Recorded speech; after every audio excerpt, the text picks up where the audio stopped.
রাস্তায় যেতে যেতে দেখলাম যে একটা গ্যাস গাড়ি, যেখানে দেখলাম গাড়ি থেকে গ্যাসের গন্ধ বেরোচ্ছে, এবং এটা স্কুল গাড়ি।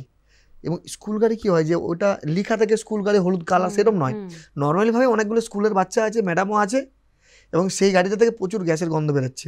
এবং আমি সেই গাড়ি থেকে রাস্তার মাঝে দাঁড় করিয়ে ক্যামেরা অন করে বললাম, ক্যামেরাটা এই জন্য করে যাতে আমাকে ব্লেম না দিতে পারে বা আমার নামে কমপ্লেন না করতে পারে। আমি বললাম একবার ডিকিটা খুলো দাদা, আমি একবার দেখবো কী আছে, আমি দেখতে তো অসুবিধা নেই। ও যখন ডিকিটা খুলতে যাচ্ছি আমি ভাবছি যে কিছু একটা ব্যাপার আছে। তারপরে আমি যখন খুললাম, মানে পুরোটা ক্যামেরা হচ্ছে, যখন আমি খুললাম তখন দেখছি যে একদম রান্না করা গ্যাস, মানে গ্যাস গাড়ি যেগুলো ছিল সরকার থেকে পারমিট দেওয়া থাকে সেই মতো করে সিস্টেম থাকে না। উনি কী করেছে, কম পয়সায় চালাবার জন্য রান্না করে গ্যাস নিয়ে এসে মানে নিজের বুদ্ধি দিয়ে রেডি করেছে। যে কোনো সময় বিস্ফোরণ, মানে বাচ্চা মানে 2 মিটারের মধ্যে মানুষ সিগারেট খাচ্ছে, 3 মিটারের মধ্যে চপে দোকানে রান্না হচ্ছে, আগুন তো উঠছে।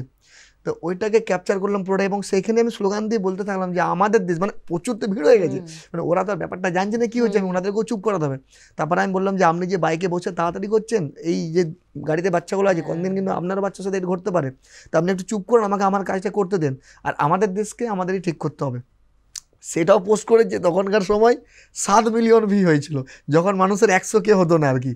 তো এই যে মানুষ দেখে দেখে তারপরে কী হলো, ওই ব্যাপারটার পর থেকে তারপরের দিনে 17টা বা 18টা গ্যাস গাড়ি আমাদের এখানকার SDO সব মানে তদন্ত চালিয়েছে। তারপরে ঘুম ভাঙে, কোথাও একটা কিছু হলে যে দিল্লিতে বিস্ফোরণ, তারপর কলকাতার ঘুম ভেঙেছে। সেই আমাদের ঘুমটা তো এরকম, কেউ একটা কোনো ঘটনা ঘটে, কেউ একটা প্রতিবাদ করে বা ঘটনা ঘটে যাওয়ার পর আমাদের ঘুম ভাঙে।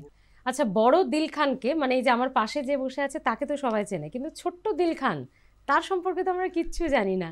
ছোটবেলা কোথায় কেটেছে? তোমার গ্রাম, তোমার বাড়ি? আমার গ্রাম মানে ওই আমাদের বাঁকুড়া ডিস্ট্রিক্টে বাড়ি, বাঁকুড়া ডিস্ট্রিক্ট বিষ্ণুপুর।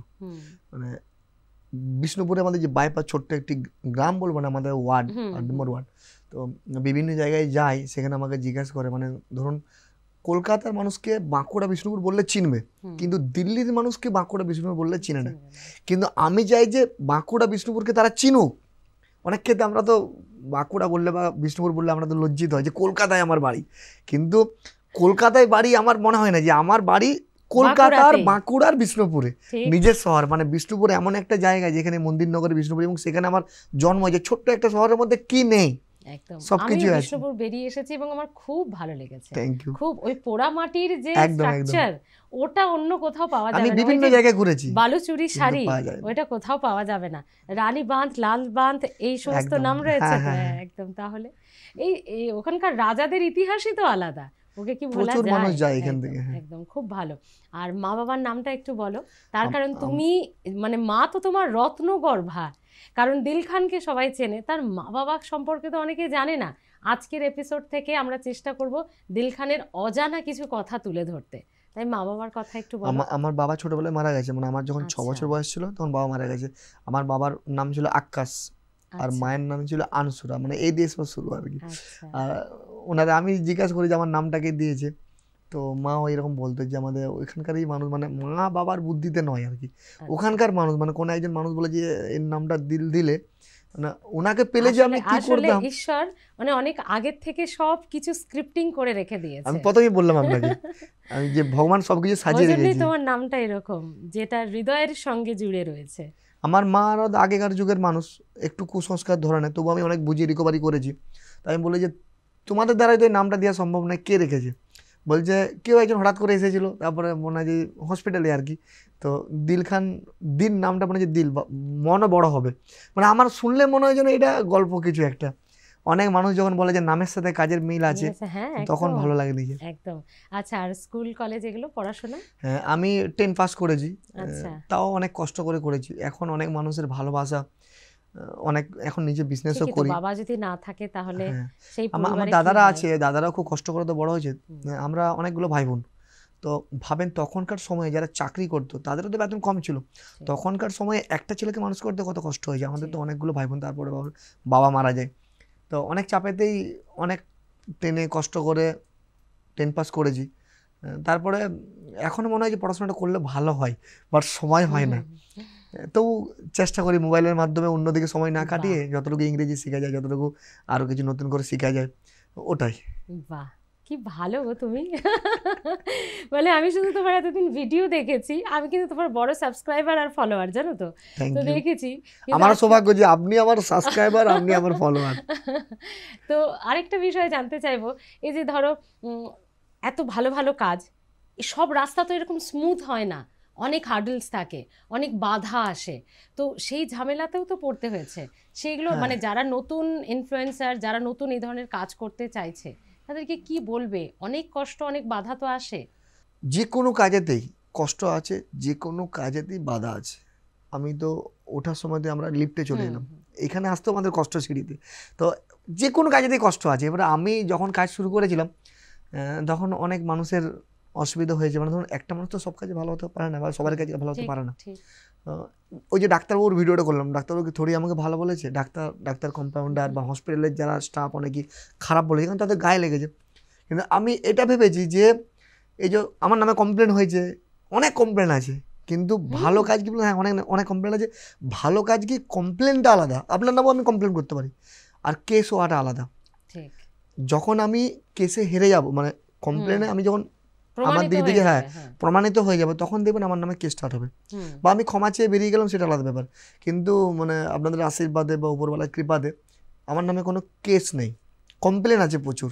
কমপ্লেন মানে কি বললাম, সত্যিটা দেখিয়েছে, হ্যাঁ প্রচুর মানুষ কমপ্লেন দেয়, কিন্তু ওখানকার যারা মানে থানাতে সবাই তো চিনে, তো ওনারা ডেকে নিজের মতো করে একটু ডিসকাস করে দেয় যে এটা হয়েছে, বা ওনারাও দেখতে পাচ্ছে যে পুলিশের লোকও জানে যে দিল যেটা করেছে সেটা ঠিক, দিল কিন্তু আমাদের কাজটাই করেছে। দিল যদি গ্যাস গাড়িটা না ধরতো, ওখানে অনেক লোক মারা যে আমাদের থানায় ঘেরা হতো, কিন্তু তবুও বাধ্যমূলক ওনাদেরকে, যেহেতু একটা আইন বলে তো জিনিস আছে, ওনাদের কথা শুনতে হয়। আরেকটা কথা আমি যেটা ভাবি, যে জেল খাটা মানেই বা পুলিশের কাছে যাওয়া মানেই বা ওনাকে অ্যারেস্ট করা মানেই উনি কিন্তু ক্রিমিনাল নয়। তাহলে তো আজকে নেতাজি সুভাষচন্দ্র ক্রিমিনাল, আজকে তো ক্ষুদিরাম তো ক্রিমিনাল। তো জেল মানুষ খাটতে পারে, বড় বড় কত ভালো নেতা আছে যাদেরকে জোর জবরদস্তি করে পুলিশ গাড়িতে করে নিয়ে যায়, দুদিন পরে বেরিয়ে এসে রাজা।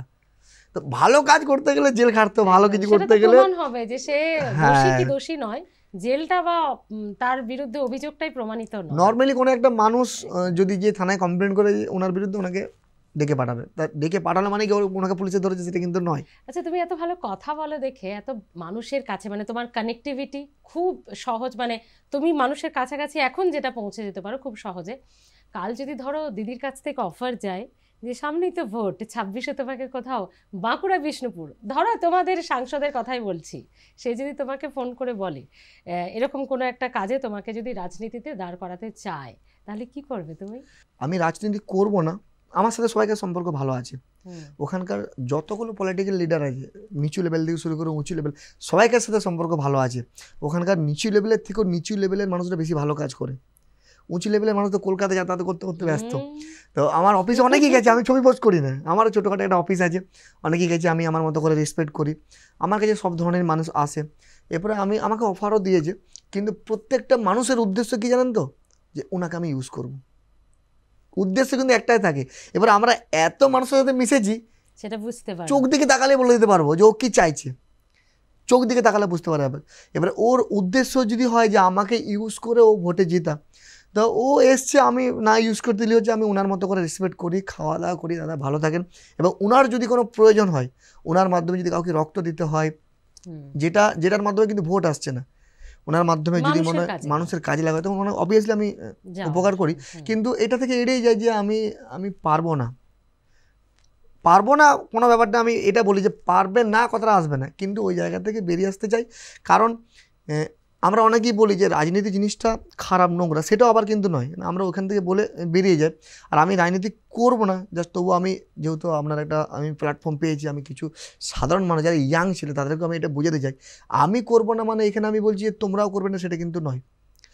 রাজনীতি আমাদের মতো ভালো ছেলে বলবো না, আরও যারা শিক্ষিত মানুষ আছে, শুধু শিক্ষিত হলে কিন্তু সে ভালো হয় না। শিক্ষিত মানুষের দেখুন বাজারে একটা সবজি কিনতে যে একজন চাষির কাছ থেকে 5 টাকা কীভাবে কমাবো, সেই শিক্ষিত মানুষটা আবার একটা গাড়ি কিনতে গিয়ে 1 টাকা 99 টাকাই নেবে, কমে না। শিক্ষিত মানুষরা শুধু শিক্ষিত হলে যে ভালো সে কিন্তু নয়, বিবেক বুদ্ধি শিক্ষিত হতে হবে, তার মনের ভিত্তিতে চেতনাটা শিক্ষিত হতে হবে। তো সেই রকম মানুষদেরকে পলিটিক্স করতে হবে, ইয়াং ছেলেদেরকে পলিটিক্স করতে হবে। পলিটিক্স যদি ভালো মানুষরা বা ইয়াং ছেলেরা যদি না করে তাহলে হাল তো কাউকে ধরতে হবে, কাউকে ভোট দেওয়ার দরকার নেই। যে জিতে মানে দাঁড়িয়েছে তার ওয়াইফকে দিয়ে ভোট দিয়ে সে দেখবেন জিতে যাবে, সেই দেখবেন সময়টাকে চালাবে। তাহলে সময়টা যদি পলিটিক্সের মাধ্যমেই চলে, পলিটিক্স মানুষদেরকে করতে হবে এবং ভালো ছেলেদেরকে পলিটিক্স করতে হবে, তবেই সময়টা পরিবর্তন হবে। এবং কাদেরকে পলিটিক্স করতে হবে? যারা মন্দির মসজিদ চাইবে না, যারা চাইবে স্কুল হোক, যারা চাইবে কলেজ হোক, যারা চাইবে সমাজটা পরিবর্তন হোক,